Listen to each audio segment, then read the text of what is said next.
Hello students, welcome back to Spardha lines. ಇವತ್ತು April 17, 18 ಸುದ್ದಿಲಿದ್ದಂತ ಕೆಲವೊಂದು ಇಂಪಾರ್ಟೆಂಟ್ ಆರ್ಟಿಕಲ್ಗಳನ್ನ ಡಿಸ್ಕಸ್ ಮಾಡ್ತಾ ನಮ್ಮ ಒಂದು ಕರೆಂಟ್ ಅಫೇರ್ಸ್ ನ ಕಂಟಿನ್ಯೂ ಮಾಡ್ತಾ ಹೋಗೋಣ. ಇವತ್ತು ಏನೆಲ್ಲ ಡಿಸ್ಕಸ್ ಮಾಡ್ತೀವಿ ಅಂತ ನೋಡೋದಾದ್ರೆ, ಫಸ್ಟ್ ಬ್ರಿಕ್ಸ್ ಏನಿದೆ ಅದಕ್ಕೆ ಸಂಬಂಧಪಟ್ಟ ಹಾಗೆ ಒಂದು ಹೆಲ್ತ್ ಮೀಟಿಂಗ್ ನಡೆದಿರುವಂತದ್ದು. ಅಂದ್ರೆ ಬ್ರಿಕ್ಸ್ ಅಲ್ಲೇ ಹೆಲ್ತ್ ವರ್ಕಿಂಗ್ ಗ್ರೂಪ್ ಅಂತ ಒಂದಿದೆ. ಸೊ ಅದರ ಒಂದು ಅಧ್ಯಕ್ಷತೆನ 2026 ಅಧ್ಯಕ್ಷತೆಯನ್ನ for the first time India host ಮಾಡ್ತಾ ಇದೆ. ಸೊ ಹಾಗಾಗಿ ಅದು ಇಂಪಾರ್ಟೆಂಟ್ ಆಗುತ್ತೆ, ಡಿಸ್ಕಸ್ ಮಾಡ್ತಾ ಹೋಗೋಣ. ನೆಕ್ಸ್ಟ್ ಬಂದು ಇ-ಸೇಫರ್ ಅಥವಾ ಇ-ಸಫರ್ ಅಂತ ಹೇಳ್ತೀವಿ. ಇದು ministry of electronics and information technology ತಂದಿರುವಂತಹ ಒಂದು ಪ್ಲಾಟ್ಫಾರ್ಮ್.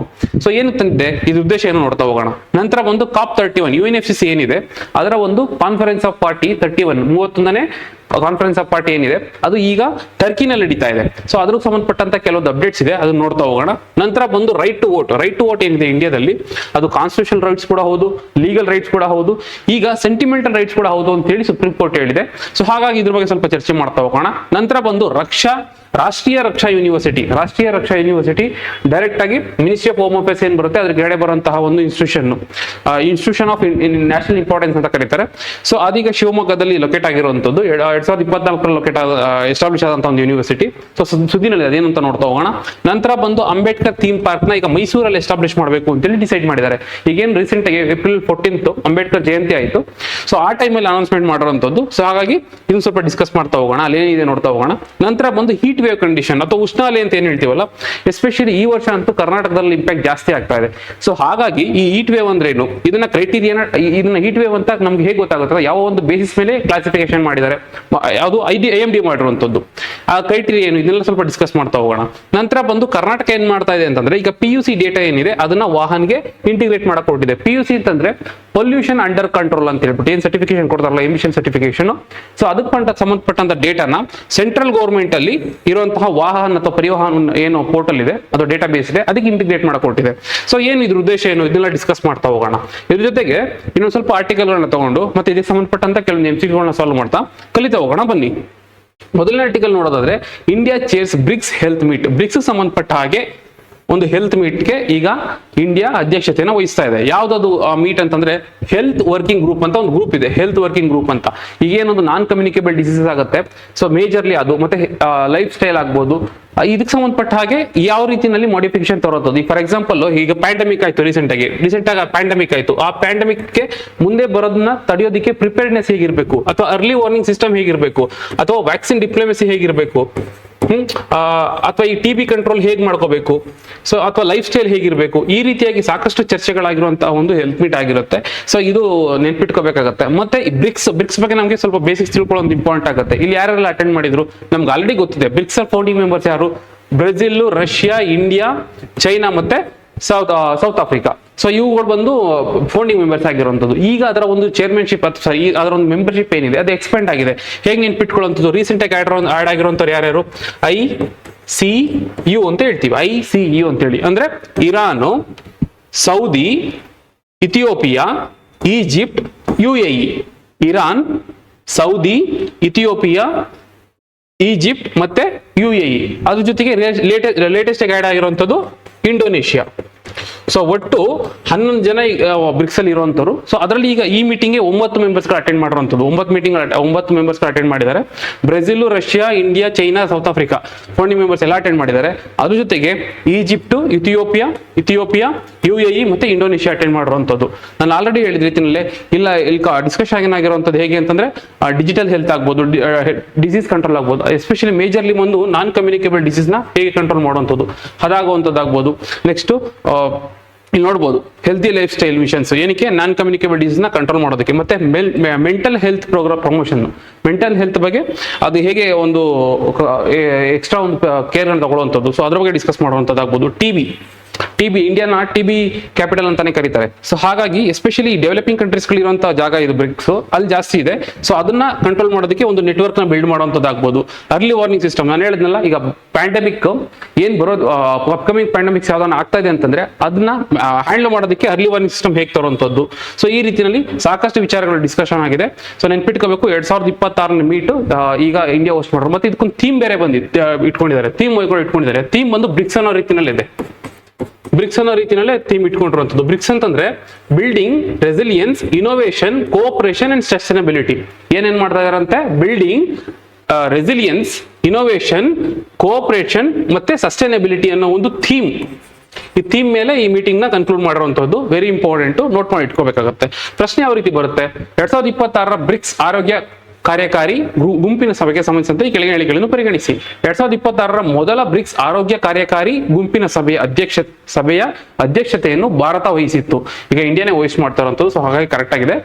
ಈ ಸಭೆಯು ರೋಗ ತಡೆಗಟ್ಟುವಿಕೆಗಿಂತ ಹೆಚ್ಚಾಗಿ ಕೇವಲ ಗುಣಪಡಿಸುವ ಆರೋಗ್ಯ ರಕ್ಷಣಾ ಮೇಲೆ ಮಾತ್ರ ಗಮನಿಸೋದು, ಅಂದ್ರೆ ಕ್ಯೂರೇಟಿವ್ ಹೆಲ್ತ್ ಕೇರ್ ಮೇಲೆ ಪ್ರಮೋಟ್ ಮಾಡಿ. ನಾನು ಹೇಳಿದೆ ನಿಮ್ಗೆ ಆಲ್ರೆಡಿ, ಒಂದು ನೆಟ್ವರ್ಕ್ ನ ಬಿಲ್ಡ್ ಮಾಡಬೇಕು, ಪ್ರಿಪೇರ್ಡ್ನೆಸ್ಗೆ ಅರ್ಲಿ ವಾರ್ನಿಂಗ್ ಸಿಸ್ಟಮ್ ರೆಡಿ ಮಾಡ್ಕೋಬೇಕು. ಸೊ ಅಂದ್ರೆ ಇಲ್ಲಿ ಡಿಸ್ಕಷನ್ ಆಗಿದ್ದು ಹೆಚ್ಚಿಗೆ ಒಂದು ಪ್ರಿವೆಂಟಿವ್ ಕೇರ್ ಬಗ್ಗೆನೆ. ಕ್ಯೂರೇಟಿವ್ ಕೇರ್ ನಮ್ಮಲ್ಲಿ ಇದೆ, ಬಟ್ ಪ್ರಿವೆಂಟಿವ್ ಕೇರ್ ಇಂಪಾರ್ಟೆಂಟ್ ಆಗುತ್ತೆ. ಸೊ ಹಾಗಾಗಿ ಇಲ್ಲಿ ಡಿಸ್ಕಷನ್ ಆಗಿದ್ದು ಪ್ರಿವೆಂಟಿವ್, ಯಾವ್ದಾದ್ರು ಒಂದು ರೋಗ ಬರೋದಕ್ಕಿಂತ ಮುಂಚೆ ಅದನ್ನ ಹೇಗೆಲ್ಲ ತಡೆಗಟ್ಟಬೇಕು ಅದಕ್ಕೆ ಮಾಡ್ಕೊಂಡಿರುವಂತ ಡಿಸ್ಕಷನ್ ಜಾಸ್ತಿ ಇದೆ. ಸೊ ಹಾಗಾಗಿ ಈ ಸ್ಟೇಟ್ಮೆಂಟ್ ತಪ್ಪಾಗುತ್ತೆ. ಆನ್ಸರ್ ಬಂದು ಒಂದು ಮಾತ್ರ ಸರಿಯಾಗಿರುವಂತದ್ದು. ಮುಂದಿನ ಆರ್ಟಿಕಲ್ ನೋಡೋದಾದ್ರೆ, Turkey outlines COP of the future vision.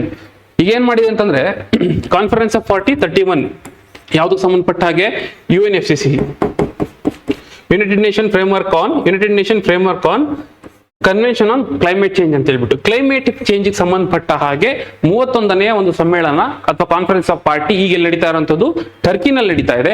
So ಹಾಗಾಗಿ ಅದೊಂದು ವಿಷನ್ ಇಟ್ಕೊಂಡಿದೆ, ಫ್ಯೂಚರ್ ವಿಷನ್ ಅನ್ನೋಷ್ಟು ಇಟ್ಕೊಂಡಿದೆ. ಅಂದ್ರೆ ಕೆಲವೊಂದು ಚೇಂಜಸ್ ಕೂಡ ಇಲ್ಲಿ ಮಾಡ್ಕೊಂಡಿದ್ದಾರೆ. ಏನೇನು ಅಂತ ನೋಡ್ತಾ ಹೋಗೋಣ. ಈಗ ಫಸ್ಟ್ ನೆನ್ಪಿಟ್ಕೋಬೇಕಾಗಿರೋ ಒಂದು ಫ್ಯಾಕ್ಟ್ ಅಂತಂದ್ರೆ, ಇದರ ಒಂದು ಅಧ್ಯಕ್ಷತೆ ವಹಿಸ್ತಾ ಇರೋದು ಟರ್ಕಿ. ಆ ಕಾಪ್ ಆಕ್ಚುಲಿ ಎಲ್ಲಾಗುತ್ತೆ ಅಂತಂದ್ರೆ ಟರ್ಕಿನಲ್ಲಿ ಅಂತಲ್ಯ ಅನ್ನೋ ಒಂದು ಲೊಕೇಶನ್ ಅಲ್ಲಿ ಆಗುವಂತದ್ದು. ಅಂದ್ರೆ ಇದಕ್ಕಿಂತ ಮುಂಚೆ ಬ್ರೆಜಿಲ್ ಅಲ್ಲಿ ಆಗಿತ್ತು, COP 30 ಬಂದು ಬ್ರೆಜಿಲ್ ಅಲ್ಲಿ ಆಗಿತ್ತು. ಈಗ ಆಗ್ತಾ ಇರುವಂತದ್ದು ಟರ್ಕಿನಲ್ಲಿ COP 31, ಮತ್ತೆ ಈಗ ನೆಕ್ಸ್ಟ್ ಬಂದು 32 ಬಂದು ಅಜರ್ಬೈಜಾನ್ ಆಗುತ್ತೆ. ಈಗ ಹೊಸ ಕಾನ್ಸೆಪ್ಟ್ ಏನು ಇಂಟ್ರೊಡ್ಯೂಸ್ ಮಾಡಿದ್ದಾರೆ ಅಂತಂದ್ರೆ, ಕೆಲವೊಂದು ಪಾಲಿಸಿ ಫ್ರೇಮ್ ವರ್ಕ್ ಗಳು ಕಂಟಿನ್ಯೂಟಿ ಇರೋದು ಇಂಪಾರ್ಟೆಂಟ್ ಆಗುತ್ತೆ. ಸೊ ಹಾಗಾಗಿ ಈಗ ಟ್ರೈಕಾ ಮಾಡೆಲ್ ನ ಇಂಟ್ರೊಡ್ಯೂಸ್ ಮಾಡಿದ್ದಾರೆ. ಏನೊಂದು ಸ್ಕೀಮ್ ಅಥವಾ ಪಾಲಿಸಿಗಳನ್ನ ತರ್ತಾರೆ ಅಥವಾ ಒಂದು ಪ್ಲಾನ್ ತರ್ತಾರೆ, ಅದು ಕಂಟಿನ್ಯೂಸ್ ಆಗಿ ಎಸ್ಟಾಬ್ಲಿಷ್ ಆಗಬೇಕು, ಅದು ಕಂಟಿನ್ಯೂಟಿ ಎನ್ಶೋರ್ ಮಾಡಬೇಕು. ಸೊ ಹಾಗಾಗಿ ಟ್ರೈಕಾ ಮಾಡೆಲ್ ನ ತರ್ತಿದ್ದಾರೆ. ಜೊತೆಗೆ ಇನ್ನೊಂದು ಏನ್ ಮಾಡೆಲ್ ಅಂತಂದ್ರೆ, ಟರ್ಕಿ ಆಸ್ಟ್ರೇಲಿಯಾ ಮಾಡೆಲ್, ಹೊಸ ಮಾಡೆಲ್ ಪರಿಚಯ ಮಾಡಿರುವಂತದ್ದು ಪಾರ್ಟ್ನರ್ಶಿಪ್ ಮಾಡೆಲ್, ಟರ್ಕಿ ಮತ್ತೆ ಆಸ್ಟ್ರೇಲಿಯಾ ಮಾಡೆಲ್ ಅಂತ. ಸೊ ಇಲ್ಲೇನಾಗುತ್ತೆ ಅಂತಂದ್ರೆ, ಅಧ್ಯಕ್ಷತೆ ಟರ್ಕಿನೇ ವಹಿಸಿರುತ್ತೆ, ಆದ್ರೆ ಇಂಪ್ಲಿಮೆಂಟೇಷನ್ ನೆಗೋಷಿಯೇಷನ್ ಮಾಡುವಂತ ಕೆಲಸನ ಆಸ್ಟ್ರೇಲಿಯಾ ತಗೊಂಡಿರುತ್ತದೆ. ಸೊ ಹಾಗಾಗಿ ಬರ್ಡನ್ ಕಡಿಮೆ ಆಗುತ್ತೆ, ಮತ್ತೆ ಅದು ಸ್ಪ್ರೆಡ್ ಆಗುತ್ತೆ ಬೇರೆ ಬೇರೆ ಕಂಟ್ರಿಗಳ ಅಥವಾ ಬೇರೆ ಬೇರೆ ಒಂದು ಲ್ಯಾಂಡ್ಸ್ಕೇಪ್ ಏನಿದೆ ಅದನ್ನ ಕವರ್ ಮಾಡ್ಕೊಳ್ಳೋದಕ್ಕೆ ಹೆಲ್ಪ್ ಆಗ್ತಾ ಹೋಗುತ್ತೆ. ಸೊ ಹಾಗಾಗಿ ಹೊಸ ಮಾಡೆಲ್ ತಂದಿರುವಂತದ್ದು ನ್ಯೂ ಪಾರ್ಟ್ನರ್ಶಿಪ್ ಮಾಡೆಲ್, ಟರ್ಕಿ ಮತ್ತೆ ಆಸ್ಟ್ರೇಲಿಯಾ ಮಾಡೆಲ್ ಅಂತ ತಂದಿರುವಂತದ್ದು. ಮತ್ತೆ ಈ UNFCCC ಬಗ್ಗೆ ನೋಡ್ಕೋಬೇಕು ಅಂತಂದ್ರೆ, ನಾನು ಆಲ್ರೆಡಿ ಹೇಳಿದೆ, ಫುಲ್ ಫಾರ್ಮ್ ಬಂದು United nation convention on climate change. ಇದೇನ್ ಮಾಡ್ತಾರೆ ಅಂತಂದ್ರೆ, ಯಾವಾಗ ಕ್ಲೈಮೇಟ್ ಚೇಂಜ್ ಆಗ್ತಾ ಇದೆ, ಅದರಿಂದ ಒಂದು ಹವಾಮಾನ ವೈಪರೀತ್ಯದಿಂದ ನಮ್ಗೆ ತೊಂದರೆ ಆಗ್ತಾ ಇದೆ ಅಂತ ಗೊತ್ತಾಗುತ್ತೋ, ಸೊ ಅವಾಗ ಏನ್ ಮಾಡ್ತೀವಿ ಅಂತಂದ್ರೆ 1992 ನಲ್ಲಿ ರಿಯೋ ಅರ್ತ್ ಸಮಿಟ್ ಆಗುತ್ತೆ. ಆ ರಿಯೋ ಅರ್ತ್ ಸಮಿಟ್ ನ ಒನ್ ಆಫ್ ದ ಔಟ್ಕಮ್ ಬಂದು ಈ UNFCCC, UNCCBD ಬರುತ್ತೆ, UNCCD ಬರುತ್ತೆ, CBD ಬರುತ್ತೆ, ಆಮೇಲೆ ಅಜೆಂಡಾ 21 ಅಂತ ತರ್ತಾರೆ. ಅದ್ರ ಜೊತೆಗೆ ಮೇಜರ್ ಆಗಿ ಕ್ಲೈಮೇಟ್ ಚೇಂಜ್ ಸಂಬಂಧಪಟ್ಟ ಡೀಲ್ ಮಾಡೋದಕ್ಕಂತಿರುವಂತದ್ದು ಇದು 1992 ನಲ್ಲಿ ಅರ್ತ್ ಸಮಿಟ್ ಆಗುತ್ತಲ್ಲ, ಸೊ ಅದ್ರ ಔಟ್ಕಮ್ ಆಗಿ ತರ್ತಾರೆ 92 ನಲ್ಲಿ. ಈಗ ಸದ್ಯಕ್ಕೆ 198 ಇದರ ಮೆಂಬರ್ಸ್ ಇರ್ತಾರೆ. ಸೊ ಇದರಲ್ಲಿ ಪ್ರಶ್ನೆ ಯಾವ ರೀತಿ ಬರ್ಬೋದು, ಈ ಕೆಳಗಿನ ಹೇಳಿಕೆಗಳನ್ನು ಗಮನಿಸಿ. UNFCCCಯು COP 31 ಸಮ್ಮೇಳನವನ್ನು ಟರ್ಕಿಯ ಅಂಟಾಲಿಯಾದಲ್ಲಿ ಆಯೋಜಿಸಲಾಗಿದೆ. ಕರೆಕ್ಟ್, ಟರ್ಕಿ ಅಂಟಾಲಿಯಾದಲ್ಲೇ ನಡೀತಾ ಇರುವಂತದ್ದು. UNFCCಯನ್ನು 1992 ರಿಯೋ ಶೃಂಗಸಭೆಯಲ್ಲಿ, ರಿಯೋ ಅರ್ತ್ ಸಮಿಟ್ ಏನಾಯ್ತು, ಸೊ ಅಲ್ಲಿ ಅಂಗೀಕರಿಸಲಾಯಿತು ಅಂತ ಹೇಳ್ತಾ ಇದ್ದಾರೆ. ಹೌದು, ಅದೇ ಇದು ಒನ್ ಆಫ್ ದ ಔಟ್ಕಮ್ಸ್ ಆಗುತ್ತೆ. ಸೊ ಹಾಗಾಗಿ ಇದು ಸರಿಯಾಗಿದೆ. ಮೇಲಿನಲ್ಲಿ ಯಾವುದು ತಪ್ಪಾಗಿದೆ ಅಂತ ಕೇಳಿರೋದು, ಇನ್ಕರೆಕ್ಟ್ ಅಂತ ಕೇಳಿದ್ದಾರೆ. ಸೊ 2 ಸರಿಯಾಗಿರೋದ್ರಿಂದ 1 ಮತ್ತು 2 ತಪ್ಪಿಲ್ಲ. ಸೊ 2 ಸರಿಯಾಗಿದೆ. ಮುಂದಿನ ಆರ್ಟಿಕಲ್ ನೋಡೋದಾದ್ರೆ, to be on electoral roll to vote is sentimental right say supreme court. Supreme court ಏನ್ ಹೇಳ್ತಾ ಇದೆ ಅಂತಂದ್ರೆ, ಈಗ ಏನೊಂದು ನಾವು ವೋಟ್ ಮಾಡ್ತೀವಲ್ಲ, ಅದು ಈಗ ಸೆಂಟಿಮೆಂಟಲ್ ರೈಟ್ಸ್ ಅಂತ. ಈಗ ಆಲ್ರೆಡಿ UPSC ನಲ್ಲಿ ಕೇಳಿದರೆ ಕ್ವಶನ್, ರೈಟ್ ಟು ವೋಟ್ ಯಾವ ವೋಟ್ ಅಂತ ಹೇಳ್ಬಿಟ್ಟು. ಸೊ ಇದು ಲೀಗಲ್ ರೈಟ್ ಹೌದು. ಲೀಗಲ್ ರೈಟ್ ಅಂತ ಹೇಗೆ ಹೇಳ್ತೀರಿ, ನಿಮ್ಗೆ ಇದನ್ನ ಸ್ಟ್ಯಾಚ್ಯುಟರಿ ರೈಟ್ ಅಂತಾನು ಕರೀತಾರೆ, ಲೀಗಲ್ ರೈಟ್ ಅಂತಾನು ಕರೀತಾರೆ, ಸ್ಟ್ಯಾಚ್ಯುಟರಿ ರೈಟ್ ಅಂತಾನು ಕರೀತಾರೆ. ಮೇಜರ್ಲಿ ಯಾಕೆ ಅಂತಂದ್ರೆ, ರೆಪ್ರೆಸೆಂಟೇಷನ್ ಆಫ್ ಪೀಪಲ್ ಆಕ್ಟ್ 1951 ಏನಿದೆ, ಸೊ ಅದರಲ್ಲಿ ನಮಗೆ ಸ್ಟ್ಯಾಚ್ಯುಟರಿ ಅಧಿಕಾರ ಕೊಡ್ತಾರೆ. ಅಂದ್ರೆ ಸ್ಟ್ಯಾಚ್ಯುಟರಿ ಅಂತಂದ್ರೆ ಒಂದು ಆಕ್ಟ್ ಇದೆ, ಸೊ ಆಕ್ಟ್ ಮೂಲಕ ನಮ್ಗೆ ಅಧಿಕಾರ ಇದೆ ವೋಟ್ ಮಾಡೋದಕ್ಕೆ. ಸೊ ಹಾಗಾಗಿ ಮತ್ತೆ ಅದ್ರ ಜೊತೆಗೆ ನಮ್ದು ಕಾನ್ಸ್ಟಿಟ್ಯೂಷನ್ ಏನಿದೆಯಲ್ಲ, ಕಾನ್ಸ್ಟಿಟ್ಯೂಷನ್ ಅಲ್ಲಿ ಆರ್ಟಿಕಲ್ 326 ಏನಿದೆ, ಸೊ ಅದು ಕೂಡ ನಮ್ಗೆ ವೋಟ್ ಮಾಡಕ್ಕೆ ಅವಕಾಶ ಕೊಡ್ತಾ ಇದೆ. ಸೊ ಹಾಗಾಗಿ ಇದು ಕಾನ್ಸ್ಟಿಟ್ಯೂಷನಲ್ ರೈಟ್ಸ್ ಕೂಡ ಹೌದು, ಇದು ಲೀಗಲ್ ರೈಟ್ಸ್ ಕೂಡ ಹೌದು, ಸ್ಟ್ಯಾಚ್ಯುಟರಿ ರೈಟ್ ಕೂಡ ಹೌದು, ಕಾನ್ಸ್ಟಿಟ್ಯೂಷನ್ ರೈಟ್ಸ್ ಕೂಡ ಹೌದು, ಫಂಡಮೆಂಟಲ್ ರೈಟ್ ಅಲ್ಲ. ಈಗ ಹೇಳ್ತಾ ಇದೆ ಸುಪ್ರೀಂ ಕೋರ್ಟ್ ಬಂದು ಇದು ಸೆಂಟಿಮೆಂಟಲ್ ರೈಟ್ ಕೂಡ ಹೌದು ಅಂತ, ಅಂದ್ರೆ ಅವ್ರ ಭಾವನೆಗೆ ಬಿಟ್ಟಿದ್ದು ಅಂತ ಹೇಳ್ಬಿಟ್ಟು. ಸೊ ಹಾಗಾಗಿ ಇಂಪಾರ್ಟೆಂಟ್ ಆಗುತ್ತೆ. ಇಫ್ ಇನ್ ಕೇಸ್ ಈ ರೀತಿಯಾಗಿ ಎಲ್ಲ ಕೊಟ್ರೆ all of the above answer ಆಗುತ್ತೆ, ಅದು ನೆನ್ಪಿಟ್ಕೋಬೇಕಾಗತ್ತೆ. ಇನ್ನು ಕೆಲವೊಂದು ವಿಚಾರಗಳನ್ನ ನೆನ್ಪಿಟ್ಕೋಬೇಕಾಗಿರೋದು ಅಂತಂದ್ರೆ ವೋಟಿಂಗ್ ಏನಿತ್ತು ಕಾನ್ಸ್ಟಿಟ್ಯೂಷನ್ ಸಂಬಂಧಪಟ್ಟಾಗೆ 61st ಕಾನ್ಸ್ಟಿಟ್ಯೂಷನ್ ಅಮೆಂಡ್ಮೆಂಟ್ ಏನ್ ಮಾಡುತ್ತೆ ಅಂತಂದ್ರೆ ಫಸ್ಟ್ 21 ಅಬೋ ಯಾರಿದ್ರು ಅವ್ರು ವೋಟ್ ಮಾಡ್ಬೇಕಾಗುತ್ತೆ. ಸೊ ಈಗ ಅದನ್ನ 61ನೇ ಅಮೆಂಡ್ಮೆಂಟ್ ಕಾನ್ಸ್ಟಿಟ್ಯೂಷನ್ ಅಮೆಂಡ್ಮೆಂಟ್ ಅಂದ್ಬಿಟ್ಟು ಏನ್ ಮಾಡ್ತಾರೆ ಅಂತಂದ್ರೆ 18ಗೆ ಇಳಿಸ್ತಾರೆ. ಈಗ 18 ವರ್ಷಕ್ಕಿಂತ ಮೇಲ್ಪಟ್ಟ ಯಾರೇ ವ್ಯಕ್ತಿಗಳಾದ್ರೂ ಅವರು ನಿಮ್ಮ ಸ್ಟೇಟ್ ಅಲ್ಲಿ ಆಗ್ಬೋದು, ಸ್ಟೇಟ್ ಲೆಜಿಸ್ಲೇಚರ್ ಅಲ್ಲಿ ಆಗ್ಬೋದು, ಅಥವಾ ಪಾರ್ಲಿಮೆಂಟ್ ಅಲ್ಲಿ ಆಗ್ಬೋದು, MP ಎಲೆಕ್ಷನ್ ಆಗ್ಬೋದು, MLA ಎಲೆಕ್ಷನ್ ಆಗ್ಬೋದು, ವೋಟ್ ಮಾಡ್ಬೋದು. ಹಾಗಾಗಿ ಕಾನ್ಸ್ಟಿಟ್ಯೂಷನ್ ಅಲ್ಲಿ ನೀವು ಎಕ್ಸಾಮ್ ದೃಷ್ಟಿಯಿಂದ ನೆನ್ಪಿಟ್ಕೋಬೇಕಾಗಿರುವಂತದ್ದು 61st ಕಾನ್ಸ್ಟಿಟ್ಯೂಷನ್ ಅಮೆಂಡ್ಮೆಂಟ್ ಆಕ್ಟ್ ಏನಕ್ಕೆ ಅಂತ ಕೇಳ್ತಾರೆ, ನೆನ್ಪಿಟ್ಕೋಬೇಕಾಗುತ್ತೆ. ಮತ್ತೆ Anoop Baranwal union of India case, Anoop Baranwal versus union of India case ಏನ್ ಹೇಳುತ್ತೆ ಅಂತಂದ್ರೆ ಈ ನಮ್ದು ವೋಟ್ ಏನಿದೆಯಲ್ಲ ಅದು ಕಾನ್ಸ್ಟಿಟ್ಯೂಷನ್ ವೋಟ್ ಅಂತ ಹೇಳುತ್ತೆ, ಈಗ ಕಾನ್ಸ್ಟಿಟ್ಯೂಷನ್ ರೈಟ್ ಅಂತ ಹೇಳುತ್ತೆ, ನೆನ್ಪಿಟ್ಕೋಬೇಕಾಗುತ್ತೆ. ಮತ್ತೆ ಈ ಒಂದು appointment of the election commissioner ಏನಿದಾರಲ್ಲ, ಸೊ ಅದರ ಒಂದು ಇಂಡಿಪೆಂಡೆನ್ಸ್ ಇನ್ಶೋರ್ ಮಾಡೋದಕ್ಕೆ ಇದ್ದಿದ್ದು. ನಿಮ್ಗೆ ಕೇಸ್ ಕೇಳ್ತಾರೆ, Anoop Baranwal versus union of India case ಯಾವ್ದಕ್ಕೆ ಸಂಬಂಧಪಟ್ಟಿದ್ದು ಅಂತ ಹೇಳ್ಬಿಟ್ಟು ರೈಟ್ ಟು ವೋಟ್ ಅಥವಾ ಕಾನ್ಸ್ಟಿಟ್ಯೂಷನ್ ರೈಟ್ ಆಫ್ ವೋಟ್ ಅಂತ ನೆನ್ಪಿಟ್ಕೊಂಡ್ರೆ ಸಾಕು. ಈ ಕೆಳಗೆ ಹೇಳಿಕೆಗಳನ್ನು ಗಮನಿಸಿ. ಭಾರತದಲ್ಲಿ ಮತದಾನ ಮಾಡುವ ಹಕ್ಕು ಒಂದು ಮೂಲಭೂತ ಹಕ್ಕಾಗಿದೆ. ಇಲ್ಲ, ಫಂಡಮೆಂಟಲ್ ರೈಟ್ಸ್ ಅಲ್ಲ ಇದು. ಇದನ್ನು ಭಾರತದ ಸಂವಿಧಾನ ವಿಧಿ 326ರ ಅಡಿಯಲ್ಲಿ ನೀಡಲಾಗಿದೆ. ಸೊ ಇದನ್ನ ಕಾನ್ಸ್ಟಿಟ್ಯೂಷನ್ ಅಲ್ಲಿ ಆರ್ಟಿಕಲ್ 326 ಅಂಡರ್ ಅಲ್ಲಿ ಕೊಟ್ಟಿರೋದ್ರಿಂದ ಇದನ್ನ ಕಾನ್ಸ್ಟಿಟ್ಯೂಷನ್ ರೈಟ್ಸ್ ಅಂತ ಹೇಳಿದೆ. ಈ ಸ್ಟೇಟ್ಮೆಂಟ್ ಸರಿಯಾಗಿದೆ. 61ನೇ ಸಂವಿಧಾನ ತಿದ್ದುಪಡಿ ಕಾಯ್ದೆ 1988ರ ಮೂಲಕ ಮತದಾನದ ವಯಸ್ಸನ್ನು 21ರಿಂದ 18ಕ್ಕೆ ಇಳಿಸಲಾಗಿದೆ. ಹೌದು, ಕಾನ್ಸ್ಟಿಟ್ಯೂಷನ್ ಅಮೆಂಡ್ಮೆಂಟ್ ನಂಬರ್ ಇಂಪಾರ್ಟೆಂಟ್. ಯಾವ ಎಷ್ಟನೇ ಅಮೆಂಡ್ಮೆಂಟ್ ಅನ್ನೋದು 61ನೇ ಅಮೆಂಡ್ಮೆಂಟ್ ಅಂತ ನೆನ್ಪಿಟ್ಕೋಬೇಕಾಗುತ್ತೆ. ಸೊ ಹಾಗಾಗಿ ಈ ಸ್ಟೇಟ್ಮೆಂಟ್ ಕೂಡ ಸರಿಯಾಗಿದೆ. ಆನ್ಸರ್ ಬಂದು 2 ಮತ್ತು 3 ಮಾತ್ರ ಸರಿಯಾಗಿರುವಂತದ್ದು. ಮುಂದಿನ ಆರ್ಟಿಕಲ್ ನೋಡೋದಾದ್ರೆ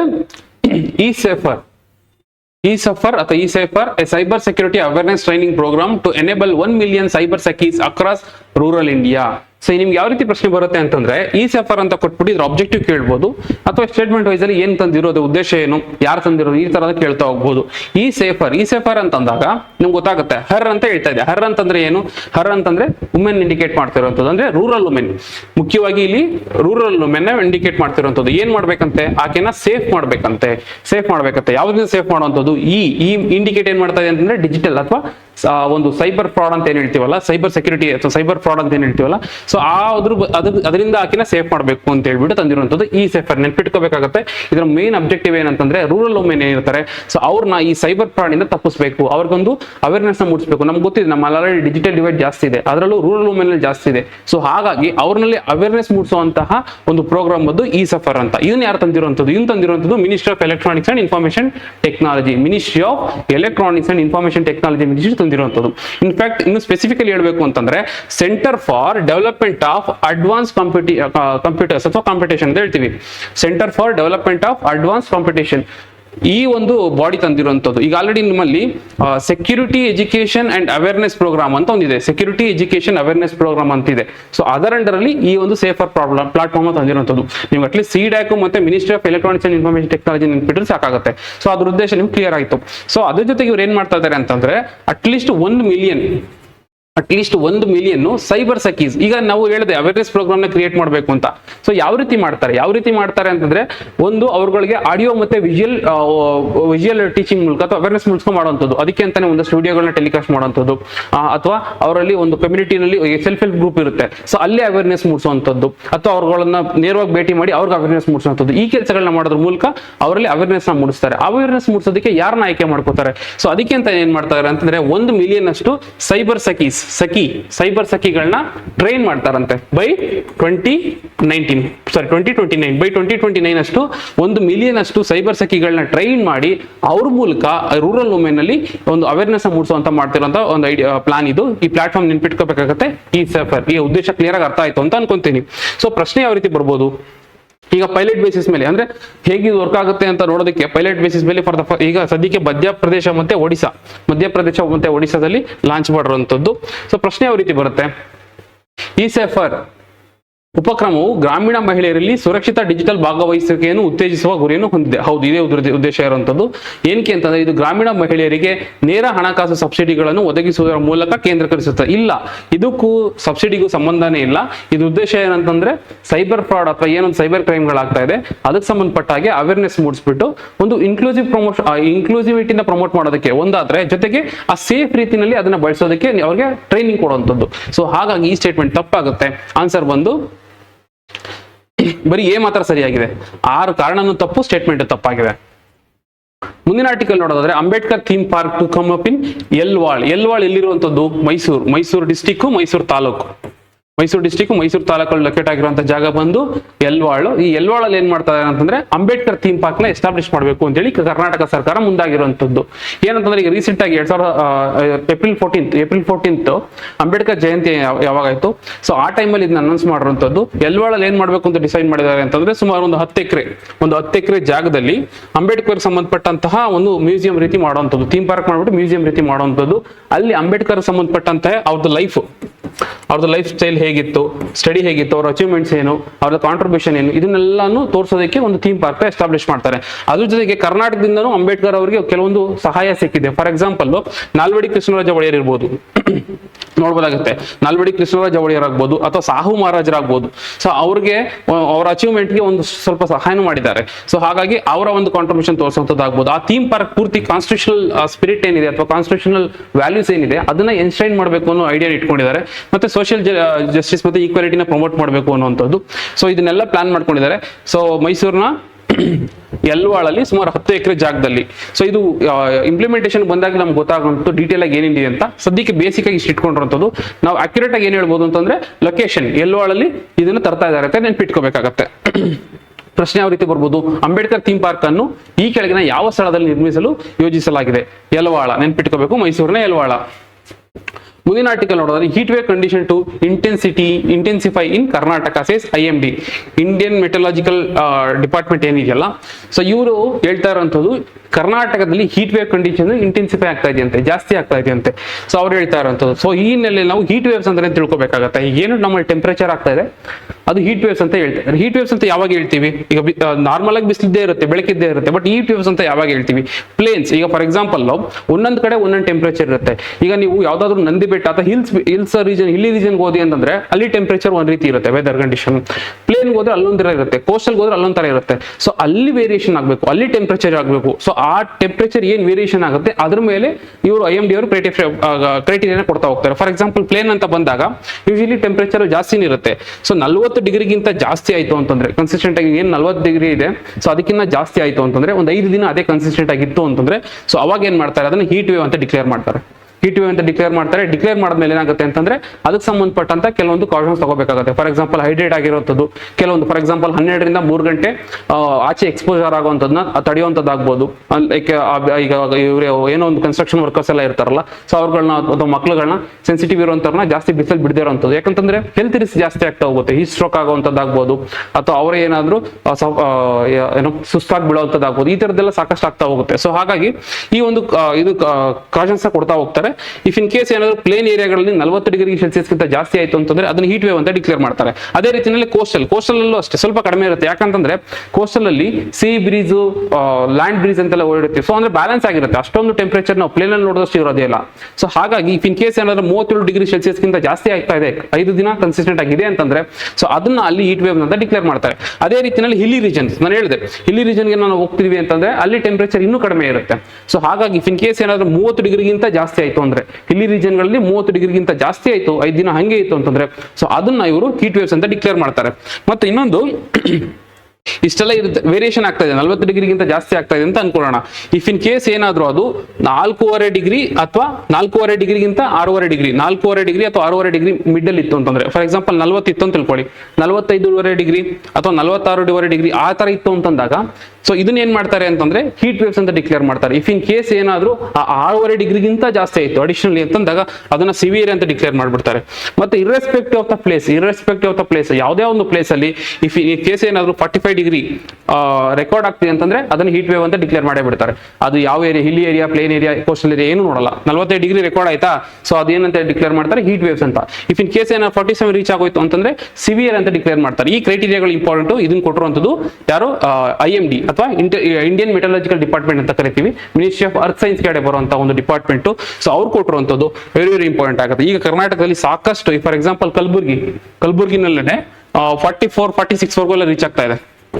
ಸೊ ಹಾಗಾಗಿ ತುಂಬಾ ಹೀಟ್ ವೇವ್ ಇಂಪ್ಯಾಕ್ಟ್ ಆಗ್ತಾ ಇರುವಂತದ್ದು. ಸೊ ಹಾಗಾಗಿ ಇಂಪಾರ್ಟೆಂಟ್ ಆಗುತ್ತೆ, ಎಕ್ಸಾಮ್ ದೃಷ್ಟಿಯಲ್ಲಿ ನೋಟ್ ಮಾಡ್ಕೊಳ್ಳಿ. ಪ್ರಶ್ನೆ ಯಾವ ರೀತಿ ಬರುತ್ತೆ, ಭಾರತೀಯ ಹವಾಮಾನ ಇಲಾಖೆ IMD ಪ್ರಕಾರ ತಾಪ ಅಲೆಗಳು ಅಥವಾ ಉಷ್ಣ ಅಲೆಗಳು ಸಂಬಂಧಿಸಿ ಕೆಳಗಣಿಗಳನ್ನು ಗಮನಿಸಿ. ತಾಪಮಾನವು ಸಾಮಾನ್ಯಕ್ಕಿಂತ 4.5 ಡಿಗ್ರಿ ಅಥವಾ ಅದಕ್ಕಿಂತ ಹೆಚ್ಚಾದಾಗ ಉಷ್ಣ ಅಲೆ ಎಂದು ಘೋಷಿಸಲಾಗುತ್ತದೆ. ಕರೆಕ್ಟ್. ನಾರ್ಮಲ್ ಟೆಂಪರೇಚರ್ಗಿಂತ 4.5 ಡಿಗ್ರಿ ಜಾಸ್ತಿ ಆಗ್ತಾ ಇದೆ ಅಂತಂದಾಗ ಅದನ್ನ ಉಷ್ಣ ಅಲೆ ಅಂತ ಡಿಕ್ಲೇರ್ ಮಾಡ್ತಾರೆ. ಸಾಮಾನ್ಯ ತಾಪಮಾನವನ್ನು ಲೆಕ್ಕಿಸದೆ ಗರಿಷ್ಠ ತಾಪಮಾನವು 45 ಡಿಗ್ರಿ ಸೆಲ್ಸಿಯಸ್ ತಲುಪಿದರೆ ಉಷ್ಣ ಅಲೆ ಮತ್ತು 47 ಡಿಗ್ರಿ ಸೆಲ್ಸಿಯಸ್ ತಲುಪಿದರೆ ತೀವ್ರ ಉಷ್ಣ ಅಲೆ ಎಂದು ಪರಿಗಣಿಸಲಾಗುತ್ತದೆ. ಹೌದು, ಇರೆಸ್ಪೆಕ್ಟ್ ಆಫ್ ದ ಪ್ಲೇಸ್ ಯಾವ್ದಾದ್ರು ಒಂದು 45 ಡಿಗ್ರಿ ಏನಾದ್ರು ರೆಕಾರ್ಡ್ ಆಯ್ತು ಅಂತಂದ್ರೆ ಅದನ್ನ ಉಷ್ಣ ಅಲೆ ಇರುವಂತ ಜಾಗ ಅಂತ ಹೇಳಿ ಡಿಕ್ಲೇರ್ ಮಾಡ್ತಾರೆ. ಅದೇನಾದ್ರು 47 ರೀಚ್ ಆಯ್ತು ಅಂತಂದ್ರೆ ಅದನ್ನ ಸಿವಿಯರ್ ಕಂಡೀಷನ್ ಅಥವಾ ಸಿವಿಯರ್ ಹೀಟ್ ವೇವ್ ಅಂತ ಹೇಳಿ ಡಿಕ್ಲೇರ್ ಮಾಡ್ತಾರೆ. ಸೊ ಹಾಗಾಗಿ ಈ ಸ್ಟೇಟ್ಮೆಂಟ್ ಸರಿಯಾಗಿದೆ. ಬಯಲು ಪ್ರದೇಶಗಳಲ್ಲಿ ಹೋಲಿಸಿದರೆ ಕರಾವಳಿ ಪ್ರದೇಶಗಳಲ್ಲಿ ಉಷ್ಣ ಅಲೆಯ ಘೋಷಿಸಲು ಕಡಿಮೆ ತಾಪಮಾನದ ಮಿತಿಯನ್ನು ಇದೆ.